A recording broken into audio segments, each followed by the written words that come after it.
release strategies, particularly in a server-side environment. So the first question is, why? Testing is that thing that some of us don't really like doing, but it's because it's not as effective as writing cool new stuff. But the reason why I do it, for one reason, is bugs. And it turns out that a lot can actually go wrong. As I was writing this talk, I was also finishing up a post-incident review at work, and now there's a bunch of additional work that we need to do that we didn't plan on originally. But it's also a productivity issue. The closer we can discover and fix issues to the local dev loop, the less time that issue takes to resolve. Compiler feedback helps you fix issues quickly so that to some extent, you don't even notice what you're doing. On the other hand, issues that get into production are often difficult to diagnose remotely and then may need mediation work to get production systems back into a good state. And also important in this is collaboration and productivity. If you're working in teams with multiple people, ideally we want to catch as many problems as possible before it would get in the way of affecting other people's productivity. Related to this point is that there's no one-size-fits-all. What might work for large teams may be overkill for a single developer. The end goal is to efficiently release changes with confidence, and each team has to work out what that means for them. Okay, so where do we start? Well, actually, we start with the compiler. We are very lucky in the Swift ecosystem that we have a great compiler that takes a lot of issues that would be runtime issues and pulls them into the local dev loop. It is very much worth taking advantage of this. Robustly written applications are more likely to be released safely, but also continue to be released safely throughout their lifetime as it reduces the issues that can be introduced through refactoring. And also importantly, in this brave new AI world, the compiler allows coding agents to confirm and check their work more easily. So what are the things that we need to be cautious about and handle with care? Any types mean that we are giving the compiler less information about what we are doing, as it has limited or no type information until runtime. Similarly with bags of untyped stuff. Additionally, bags of untyped stuff provide no existence guarantees. And escape hatches, like implicitly unwrapped optionals and unchecked sendable, have their place and are sometimes necessary, but should be treated with care and restricted as much as possible. So let's quickly look at a classic bag of stuff example. This is not only less efficient because the compiler has to take into consideration that there might be any type in the dictionary, but it introduces the potential for a misconfiguration at runtime, and that might be difficult to detect earlier. It also represents a potential action at a distance that is not tracked by the compiler.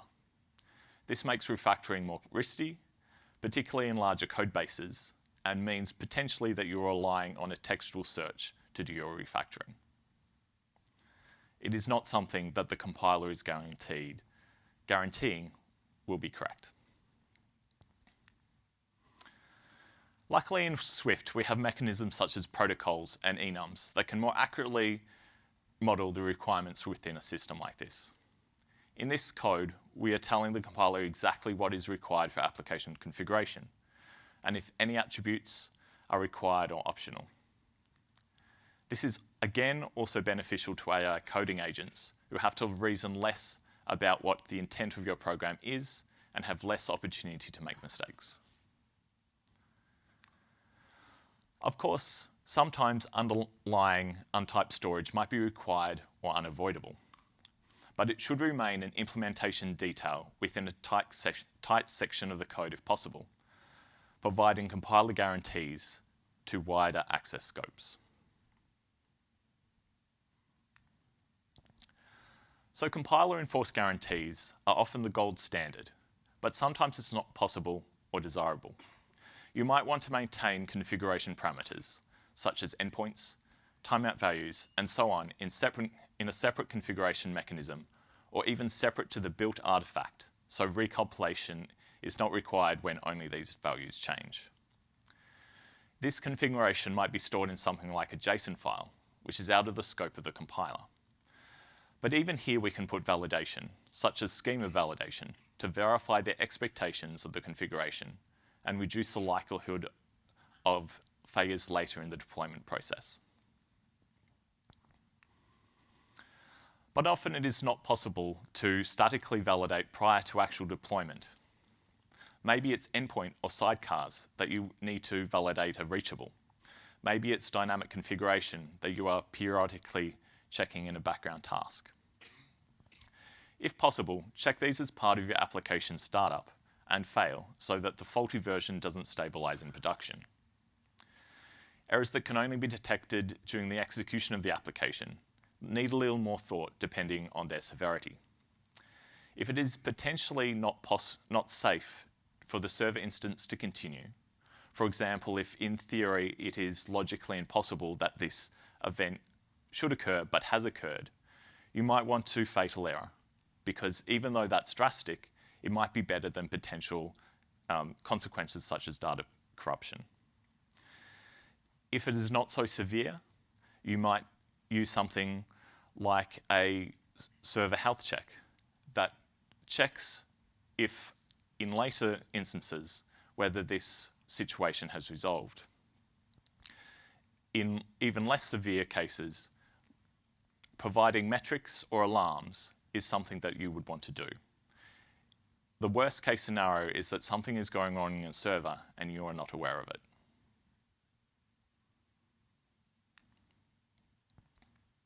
So I've talked a bit about when things go wrong, but what about ensuring when things go right?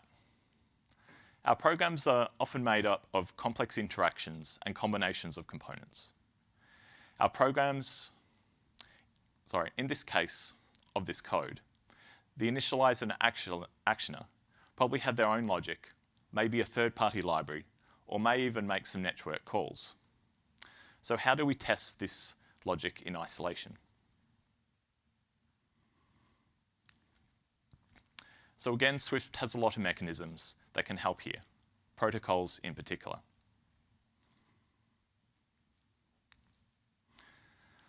We can write our code in such a way that it is easily testable. By using generic or associated types, the compiler can still optimize for the concrete types in production while giving us more flexibility during testing.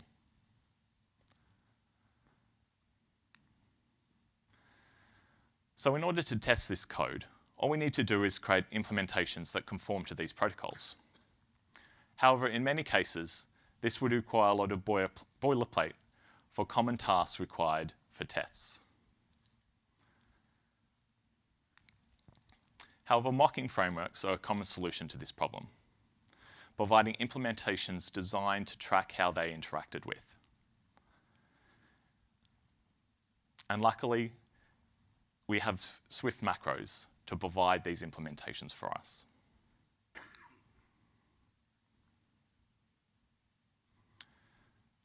So in Swift, we can generate these implementations with just annotations.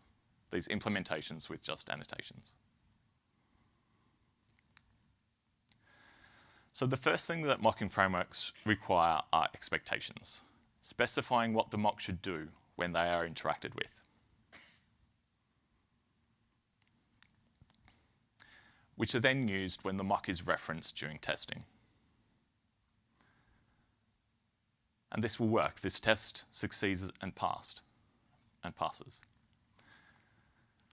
Which is great, but we can do better and verify the interactions with the mock.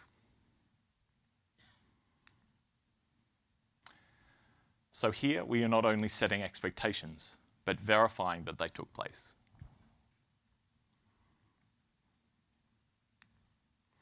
Again, this is great, but sometimes order matters. And if we look at this code again, we see that quite possibly in this code, the order of the calls to the different mocks do matter. We'd want to make sure that the call to the initializer happens before the actioner call. And we can modify our test so that the mocking framework also verifies the order in which the calls to the mocks take place. As we can see here, both verify calls fail because they are in the wrong order.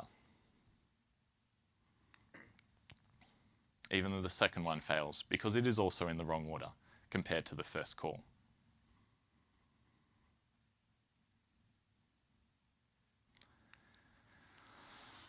So by changing the order of the verifications to match what is in the code should allow the code to pass, which it does.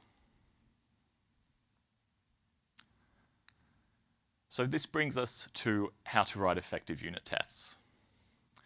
And how to write effective unit tests really requires an understanding of what is critical to the correctness of the code.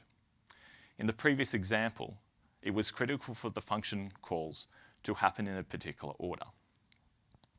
But this is not always the case.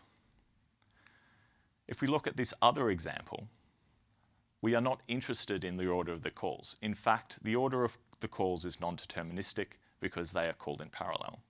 We wouldn't want to test the order of the calls in this code because it would create a flaky test that may pass but also may not.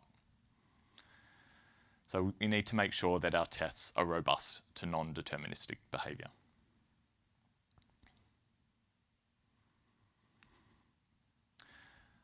So we're up to unit tests, but unit tests only get us so far. Testing your components in artificial isolation.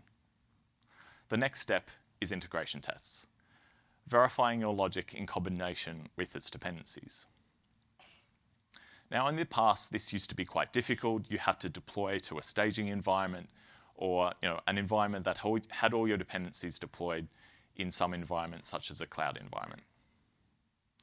But mechanisms more recently, like local stack for AWS, allows you to test even distributed applications, such as with queues and step functions locally on your development machine.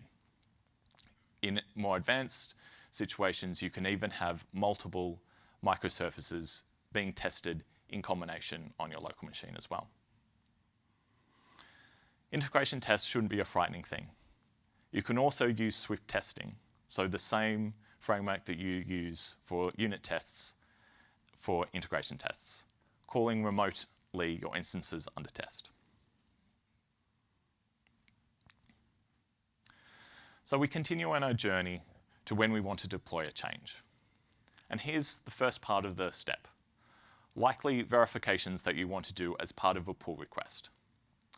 So basically here you should try and validate as much as possible. Use linting, use AI code reviewers to spot to spot and fix potential or actual issues with the code. Run unit tests.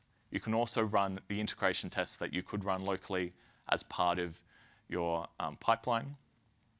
You can also test schema validation. You can also test API validation to make sure that you don't have any breaking changes in your API. While you can use a lot of these tools manually as part of your local dev loop, don't rely on people remembering each time to run these tests.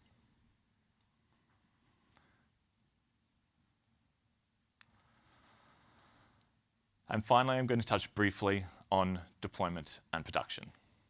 It is a big topic that can expand in complexity as the need of your application does to multiple regions and multiple waves.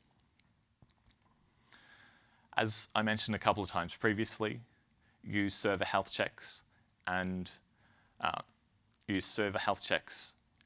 make sure that in order to deploy, you don't have unhealthy hosts.